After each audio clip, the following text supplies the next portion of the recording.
Alright, right here we have a 8-inch parchment paper. It is round, 8-inch.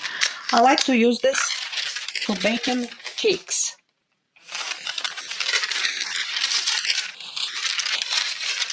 So I don't want to deal by spending time cutting the perfect circle, and I have to make sure it's fitting into my pan. So this is super easy. I give it a quick spray with a cooking spray so the parchment paper doesn't move.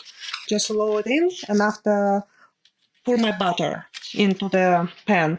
And when it's done, it has a cute little hands to pull it out. I help you to release it. So very nice, save me tons of time.